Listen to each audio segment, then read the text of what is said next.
ભારત રત્ન પુરસ્કાર બાબતે કયું વિધાન સાચું છે? તે દર વર્ષે આપવામાં આવે છે, ખોટું. તેને આપવાની શરૂઆત 1954 માં થઈ, ત્યાં સાચું. પણ એક સાથે 3 વ્યક્તિ હતા, સર્વપલ્લી રાધાકૃષ્ણ, સીવી રમન અને ચક્રવર્તી રાજગોપાલાચારીને. પેલા 3 હતા, હવે એક સાથે 2024 માં 5 વ્યક્તિને આપવાની શરૂઆત થઈ. પીવી નરસિંહરાવ, ચૌધરી ચરણસિંહ, લાલકૃષ્ણ અડવાણી, પછી કર્પૂરી ઠાકુર બિહાર રાજ્યના પેલા સીએમ હતા, અને MS સ્વામીનાથન.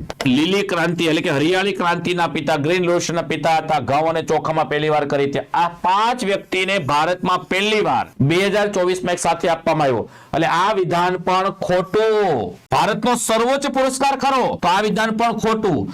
ધનરાશિની દ્રષ્ટિએ સૌથી મોટો પુરસ્કાર હોય તો આંતરરાષ્ટ્રીય ગાંધી શાંતિ પુરસ્કાર રકમની દ્રષ્ટિએ સૌથી મોટો પુરસ્કાર છે. એટલે રાઈટ આન્સર આવશે 1 પણ નહીં.